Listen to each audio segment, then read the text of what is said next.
The following is an exclusive presentation of the Yes Network. On this edition of What's It Worth, Vince Lombardi had a legendary career as head coach of the Green Bay Packers. But do you know where his coaching career began? The New York Yankees won 4 straight world championships in the late 1930s. We'll check out an engraved commemorative bat from one of those teams. Will autographs from Wilt the Stilt and Air Jordan give a financial lift to this collector? And we'll hear the story of how a grandfather started his grandson's love for baseball, the Yankees, and collecting. It's all next on Yes Network's What's It Worth?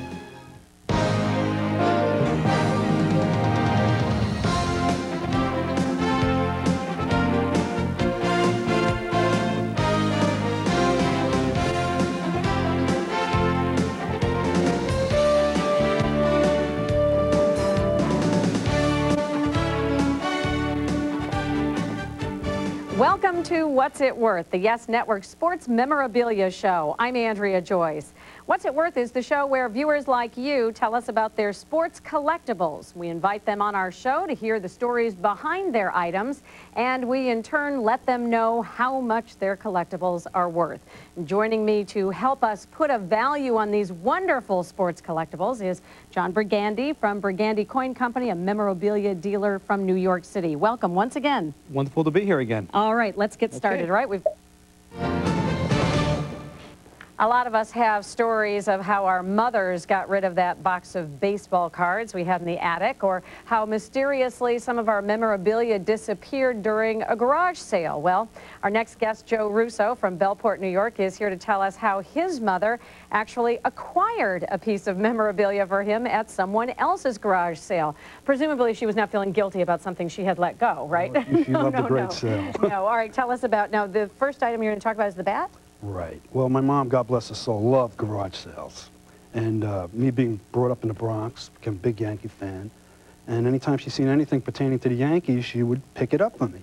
And for my 30th birthday, she actually got me that ball, which has most of the Yankees from 60 to 61 on there, which is great because growing up at that time as a kid, I remember these players, you know, Yogi, Mickey, and... Did she get this at a garage sale, too? These 2 items at Both different times. This was about 20-something years ago, and this was about 12 years ago. And the bat, go back to the bat, this is a signed bat? A 1937, I believe the signatures are stamped in there, of the world champion Yankees, and there's about 7 Hall of Famers on the bat. DiMaggio, Gehrig, Dickey. And this?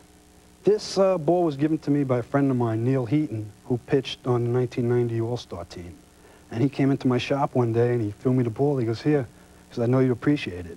So these are all the players from the All-Star game in 1990? The National League All-Stars.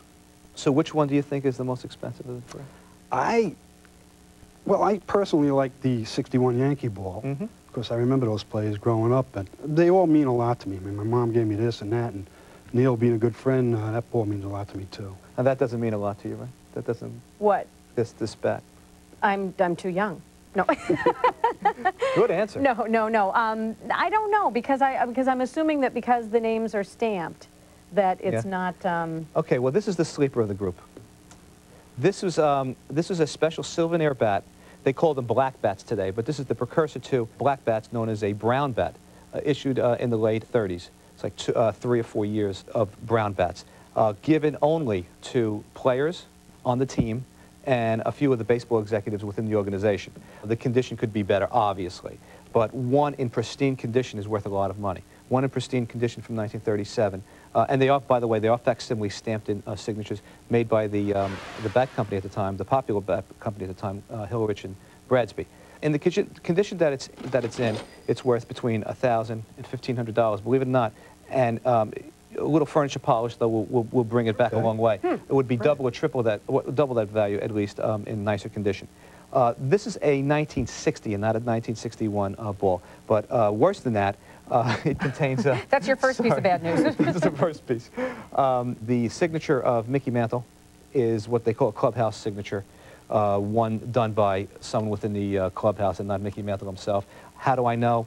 I just know that version of the signature. And there's also a Roger Maris that is also a clubhouse. All the other signatures are real. And this is not uncommon, though, that the big stars would have the kid in the clubhouse sign them, or a secretary? That's exactly right. That's exactly right. And the condition could be better, so that's not really worth a lot of money. That's worth maybe $300 to $500 maximum. This is a 1990, as you said. Who are some of the names on here from the 1990 All-Star Game? You've got some, you've got future Hall of Famers on there. Ozzie Smith, of course, is a Hall of Famer. Andre Dawson is a marginal Hall of Famer. Tony Gwynn, which is a certain Hall of Famer, is on there. And Barry Bonds, 1990 Barry Bonds, which is very early in his career, is also on there. Don't forget Neil. And Neil Heaton, who gave it to him, right? The ball, and it's in excellent condition. The ball is almost mint, virtually mint condition. That ball is worth between $500 and $600.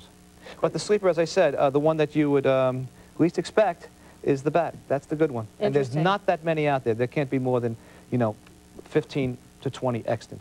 Either one of these go up in value? This one will definitely go up in value. I just wish the condition was better. It may be the worst example I've seen of a 37, souvenir bat, but it is what it is. It's still the real McCoy. And I don't think this will ever go up in value, unfortunately. This one? That'll go up, that'll go up in value, slightly, yeah. Great. Thanks Thank you. for coming in.